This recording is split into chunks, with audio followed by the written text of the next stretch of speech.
has teachers, has professors from Urdu, Hindi, English, and sociology. I mean, if this is not interdisciplinarity, then what is? And Amrita Pritham finds her that she could bring all these disciplines together. Without much ado, I'd like to read the paper. The title of the paper is Reading Amrita Pritham, Notes from an English Class. This paper explores the setting of a third-year English honors undergraduate classroom in a girls' college, studying Amrita Pritham's poem, Aaj Akkhan Barish Shanu, I Say Ankhan Barish Shanu. It is prescribed as part of poetry unit of our discipline-specific or discipline-centric elective paper, namely Modern Indian Writing in English Translation. This paper shall look at inferences drawn from the responses and observations and strategies employed in approaching the poem in English translation. Brief background. To understand the responses, we should begin by realizing that these two women have encountered other Indian poets and this informs their appreciation of the text in Russian. Apart from Indian classical literature, the curriculum includes a paper of Indian writing in English, both offered in first year in different units. The former paper, the classical literature paper, has selections from ethics, the Mahabharata and Tamil Chilapikaram, and Kalidasi's drama Vigyan Shakti.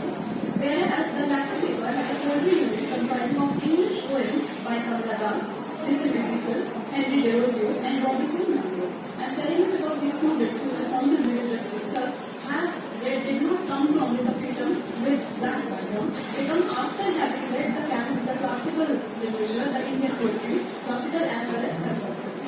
These two core papers are mandatory and form their introduction to Indian literature. However, it is after a gap of a year that in their third year, when Indian literature is taught. In the second year, they don't have any contact with Indian literature. Note that these two discipline-specific or centric elective papers are to be chosen from a free-given pool of papers prescribed by the English department. So these are not core papers. The paper in which we teach about the paper, it is to be optional. It is an optional paper. So you have a choice to not do this paper. This class, the class that I taught, chose modern Indian writing in English translation and partition papers that were two BSc or discipline-centric papers. By their final year of graduation, they have received an extensive background and advanced training in approaching any literary piece which shall mark their responses to Amrita Pritham's iconic poetry.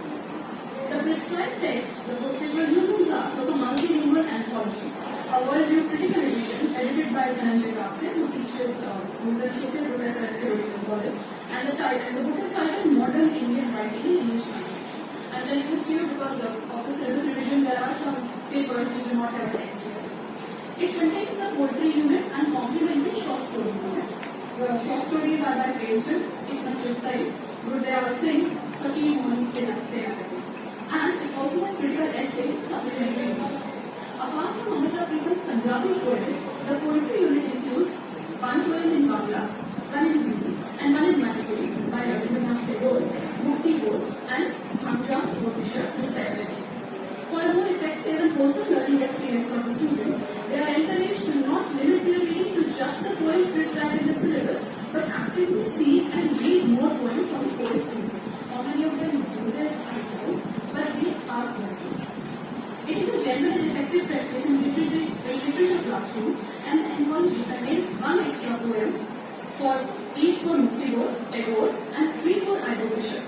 However, Amrita Pritham has just one poem. So as supplementary reading, some of the book is all poems per case poetry. So please have that one per day.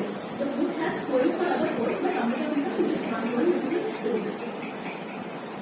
The translation, which is the book, is provided by N.S. Kasmi, along with a transliteration of by Kuljit Singh. The included companion essay is Monica Datta's, and it is entitled Transcending Religious Identities, Amrita Pritham and Partition, from Partition Lives, Narratives of Home and Displacement and Resettlement. This scholarly essay quotes from Helplessness, the poems of Amrita Pritham, I Am Called Daughter of Punjab, from History, The Story of Punjab, Divided and Friendly. These are all in English translation, but students read these poems.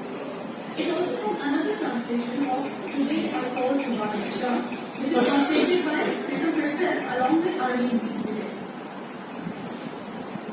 I'll now discuss the variety of responses by the students on the above mentioned poem.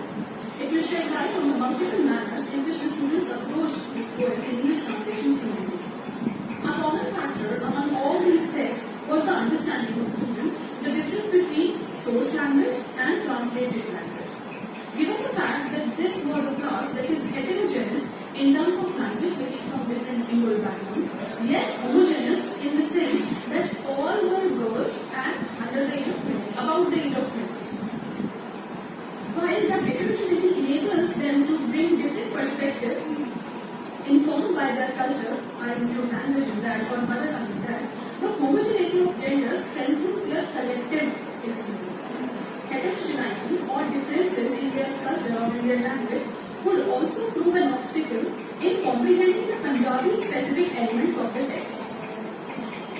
in this context, the most common view was that of the unanimous belief in the power of expression of this poem. Everyone agreed that it was very powerful. Out of the three described poems, this was the poem that moved them the most. I quote here, it moved them. On further proddings, we came to the conclusion that it was because it was relate to it, not so much with ego, not so much with repetition. This led to an introspection, which of himself, alongside a question to the idea of canon. So this one poem made them question, why are these poems in our syllabus, why not others? Why this particular poem is in our syllabus, why not others? So what forms they are? This poem derived its strength from the fact that it was written by a woman. This is also their conclusion. While it did not possess the transcendental quality that we associate with ego, or even the contemporaneity of everyday violence, which is seen in almost every poem of Ido Bishop, was this particular poem that it made up for more than that. It was pointed out to me that Amrita Pritham is the only woman poet in this paper which spans a century and more than 6 generations of writers. Amrita Pritham, along with Isla, were seen as women writers of modern Indian writing English translation paper who stood out by providing a powerful challenge to the hegemonic view of the whole century of literature, which is represented in this paper, which is otherwise controlled by men and literary institutions. And I speak not just of this paper, but also of the literature, which is represented in this paper. When you say name a paper, modern Indian writing English translation, you are writing it modern Indian, which is apparent. Because Pritham brings to this poem a strong experience of being a woman, which is missing, which is not missing in translation. Even if when you read in translation, the I remains genderless. In translation, it just becomes I. You cannot realize whether it's a woman speaking or a man speaking. It makes the gender of the speaker / poet ambiguous if people do not consider it. So that is the first category. Now this brings me to the question of translation. In translation studies, it is common knowledge that concepts and ideas specific to the source culture or source language of the culture are expressed in the source language and pose great difficulty in the translated language. Susan Haslett and Rich Trivedi, in their book Post-Colonial Translation, Theory and Practice, published in 1999, they point out that, I quote, translations are always embedded in culture and political. She deserves a place more befitting, which does justice to her genius. And hence I